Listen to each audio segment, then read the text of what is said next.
चलिए दोस्तों, आज मैं चर्चा करने वाला हूं निर्वाचन आयोग के बारे में, क्योंकि लोकसभा चुनाव बहुत ही नज़दीक आ गया है और आपके आचार संहिता लग चुकी है। याद होना चाहिए कि निर्वाचन आयोग से क्वेश्चन अभी जो भी रिसेंटली एग्जाम होने वाले हैं उसमें जरूर पूछा जाएगा। एक तो लोकसभा से चुनाव से रिलेटेड होगा, दूसरा निर्वाचन आयोग से रिलेटेड होगा, यानी इलेक्शन कमीशन से संबंधित जो भी प्रश्न आ सकते हैं यहाँ मैं पूरे डिटेल्स के साथ बताने वाला हूँ, याद रखिएगा। और प्रेजेंट में कौन सी बदलाव हुई है ये सारे मैं बताऊँगा।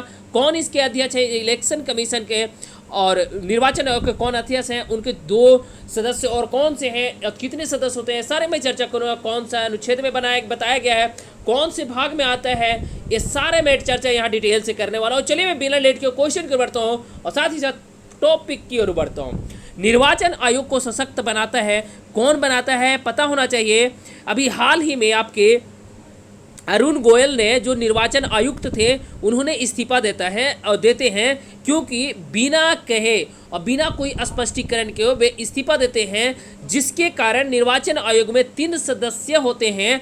उनमें से एक सदस्य जो मुख्य निर्वाचन आयुक्त थे आपके राजीव कुमार बच जाते हैं, जबकि 2 व्यक्ति नहीं रहते हैं। 2 जो सदस्य होते हैं जो मुख्य निर्वाचन आयुक्त के हेल्प करने के लिए, मदद करने के रूप में रहते हैं, वे पद तो जो था वो खाली हो चुकी थी। तो यहाँ पे 2 सेवानिवृत्त जो नौकरशाह होते हैं, यानी जो मुख्य क्या बोल सकते हैं, मुख्य जो न्यायाधीश हो सकते हैं, मुख्य न्यायाधीश नहीं न्यायाधीश हो सकते हैं, उनमें से ज्ञानेश कुमार और सुखबीर सिंह संधू को आपका निर्वाचन आयुक्त के रूप में नियुक्त किया जाता है। बस आचार संहिता लगने वाला था उसके जस्ट 2 दिन पूर्व ही नियुक्ति होती है इनकी, याद रखिएगा, बहुत ही इंपॉर्टेंट होती है। अब नेक्स्ट में बात करने वाला हूँ निर्वाचन आयोग। यहाँ जो इस्तीफा हुआ था ना अरुण गोयल का, याद रखिएगा, ये बिना स्पष्टीकरण के इस्तीफे देते हैं। और यहाँ 3 सदस्यता जो निर्वाचन आयोग में 3 सदस्य होते हैं, उनमें से 2 पद खाली हो जाते हैं। अब बचते हैं राजीव कुमार, यानी अभी मुख्य निर्वाचन आयुक्त कौन है तो राजीव कुमार हैं। 2 अगर बोलेंगे तो आपके कौन कौन से हो जाएंगे, आपके सदस्य जो हो जाते हैं सुखबीर सिंह संधू हो जाते हैं और ज्ञानेश कुमार हो जाते हैं, याद रखिएगा। अब मैं बात करता हूँ निर्वाचन आयोग के बारे में, यानी यहाँ बोला भारत निर्वाचन आयोग ECI, election commission of India क्या है। परिचय इसके देख लीजिए। परिचय में दिया गया है कि भारतीय निर्वाचन आयोग एक स्वायत्त संवैधानिक प्राधिकरण है, यानी कहने का मतलब भारतीय निर्वाचन आयोग जो है ना एक संवैधानिक पद है, संवैधानिक आयोग है, याद रखिएगा, जो भारत में संघ और राज्य चुनाव प्रक्रियाओं को प्रशासन के लिए उत्तरदायी है। यानी कहने का मतलब जितने भी नियम बन सकते हैं चुनाव से रिलेटेड, जो राज्य में चुनाव हो या केंद्र में चुनाव हो या कहीं भी चुनाव हो, केंद्र शासित प्रदेशों में चुनाव हो, उसके नियम कोई बनाया गया तो भारतीय निर्वाचन आयोग ही बनाती है, याद रखिएगा। इसकी स्थापना की अगर बात किया जाएगा 25 जनवरी 1950 ईस्वी को होती है। इसीलिए प्रत्येक वर्ष आपका 25 जनवरी को राष्ट्रीय मतदाता दिवस के रूप में मनाया जाता है, याद रखिएगा। और हमारे 26 जनवरी 1950 ईस्वी को हमारा संविधान लागू होता है, उसके जस्ट एक दिन पहले ही आपका निर्वाचन आयोग का गठन कर दिया जाता है।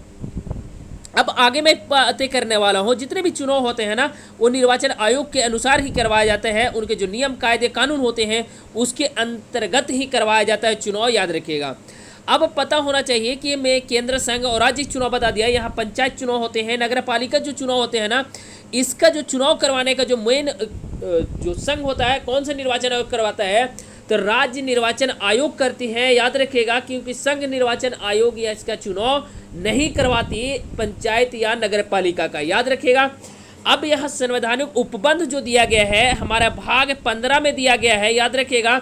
अनुच्छेद 324 से लेकर आपका 329 तक में बात किया गया है भारतीय निर्वाचन आयोग के बारे में। अब नेक्स्ट में बात करूंगा 324 में क्या कहा गया है, यहाँ देख सकते हैं, निर्वाचन का अधीक्षण या निदेशन एवं नियंत्रण निर्वाचन आयोग में निहित होगा। यानी कहने का मतलब जो अधीक्षण होगा, निदेशन होगा, यानी जो कानून होंगे, नियंत्रण जो होगा, ये सारे निर्वाचन आयोग में निहित होगा। यानी निर्वाचन आयोग जो कानून बनाती है उसके अंतर्गत ही चुनाव करवाई जाएगी।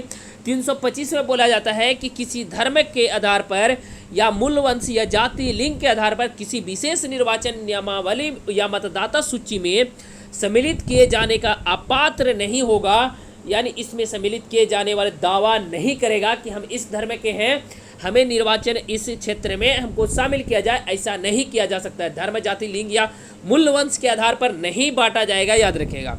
अगला क्वेश्चन बोलता है 326 में, 326 में बोलेगा, याद रखिएगा कि लोकसभा और राज्य विधानसभा को चुनाव वयस्क मताधिकार के आधार पर होता है। वयस्क मताधिकार की चर्चा किसमें किया गया है?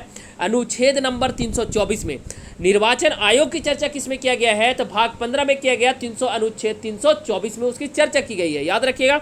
यानी उसके डिफिनेशन के बारे में परिभाषा दिया गया है, निर्वाचन आयोग क्या होगा, किस तरह काम करेगी, इस सारी चर्चा 324 में किया गया है।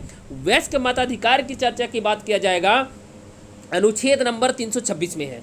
अनुच्छेद 327 बोलता है कि विधानमंडल के लिए निर्वाचनों के संबंध में उपबंध करवाया गया है, यानी कहने के मतलब तो विधानसभा चुनाव होंगे उसके बारे में अगर कहीं चर्चा किया गया है तो आपका जो है ना 327 अनुच्छेद में कहा जा गया है, जबकि 328 अनुच्छेद आपका बताता है कि किसी राज्य के विधानमंडल के लिए निर्वाचनों के संबंध में उपबंध करने का उस विधानमंडल की शक्ति होगा। यानी जिस राज्य में चुनाव होती है उसमें अगर कोई नियम कानून में चेंजेज करना होगा तो उस विधानमंडल की शक्ति है कि वो चेंज कर सकती है। अब 329 कहता है कि निर्वाचन संबंधी मामलों में न्यायालय हस्तक्षेप का वर्जन है। याद रखिएगा, निर्वाचन संबंधित जो भी मामले दर्ज होंगे वो न्यायालय के द्वारा ही सुलझाया जाएगा, याद रखिएगा। आज यहाँ जो बताया मैं निर्वाचन आयोग के बारे में, ये सारे क्वेश्चन इंपॉर्टेंट है, कहीं ना कहीं आपको एग्जाम में आता है, आया हुआ क्वेश्चन बताया हूँ। और खास बात ये हो जाती है कि हाल ही फिलहाल में आपका निर्वाचन लोकसभा चुनाव होने वाला है, जिसके कारण जो रिसेंटली एग्जाम होंगे ना उसमें क्वेश्चन पूछा जाएगा निर्वाचन आयोग से। डायरेक्टली क्वेश्चन लोकसभा से पूछा तो जाता ही जाता है, लेकिन उससे रिलेटेड जितने भी आसपास जो क्वेश्चन बन सकते थे उससे क्वेश्चन पूछा जाएगा, याद रखिएगा। चलिए, अगर वीडियो सीरीज अच्छा लगे तो चैनल को सब्सक्राइब कीजिएगा, लाइक कीजिएगा और शेयर करना मत भूलिएगा। जय हिंद, जय भारत।